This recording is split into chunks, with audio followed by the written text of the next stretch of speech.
जगत जननी श्री राधा गोलोक में आविर्भाव कल्प का आरंभ है। आदि पुरुष श्री कृष्ण चंद्र गोलोक के सुरम्य रास मंडल में विराजित है। गोलोक विहारी का अनंत ऐश्वर्य झांक रहा है, झांक कर देख रहा है आज अभिनय आरंभ होने का समय हुआ या नहीं।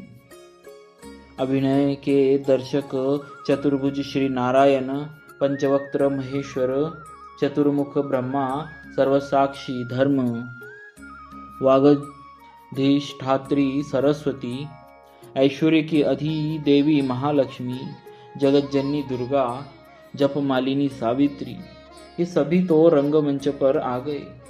लीला सूत्रधार श्री गोविंद भी उपस्थित है, पर सूत्रधार के प्राण सूत्र जिसके हाथ है वे अभी नहीं आई है।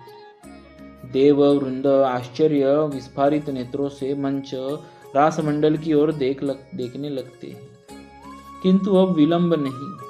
देवों ने देखा गोलोक विहारी श्री गोविंद श्री कृष्ण चंद्र के वाम पार्श्व में एक कंपन सा हुआ। नहीं, ओह, एक कन्या का आविर्भाव हुआ है। अतीत वर्तमान भविष्य का समस्त सौंदर्य पूंजीभूत होकर सामने आ गया। आयु 16 वर्ष की, सुकोमल तम अंग यौवन भार से दबे जा रहे।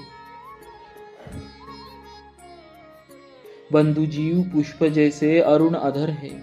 उज्ज्वल दशनों की शोभा के आगे मुक्ता पंक्ति की अमित शोभा तुच्छ हेय बन जा रही है।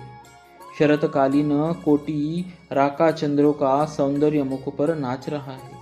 ओ, उस सुंदर सीमंत मांग की शोभा वर्णन करने की सामर्थ्य किसमें है? चारु पंकज लोचनों का सौंदर्य कौन बताए?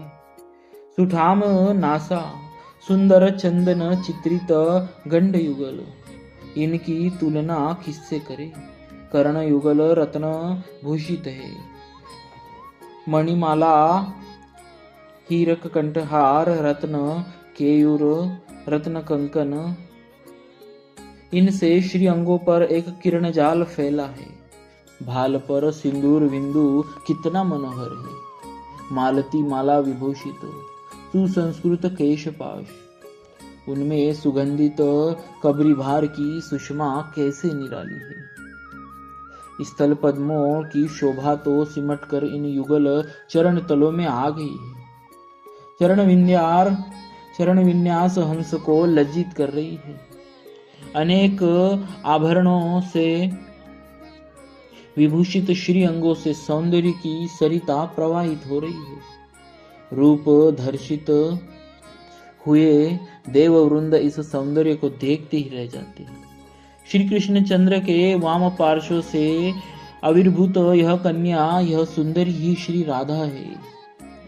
श्री राधा नाम इसलिए हुआ कि रास मंडल में प्रकट हुई तथा प्रकट होते ही पुष्प चयन कर श्री कृष्ण चंद्र के चरणों में अर्घ्य समर्पित करने के लिए धावित हुई, दौड़ी।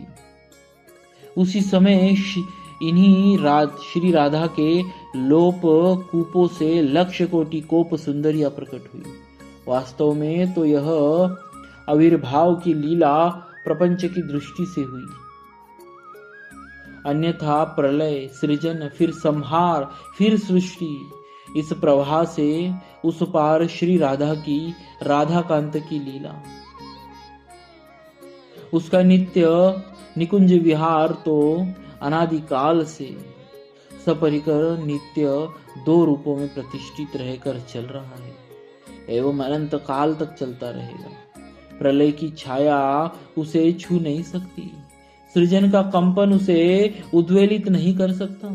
श्री राधा का यह आविर्भाव तो प्रपंचगत कतिपय बड़भागी ऋषियों की चित्त भूमि पर कल्प के आरंभ में उस लीला का उन्मेष किस क्रम से हुआ, इसका एक निदर्शन मात्र है।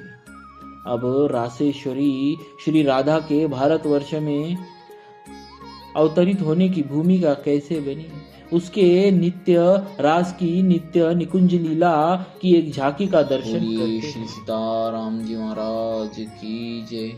भक्तोत्सव भगवान की जय।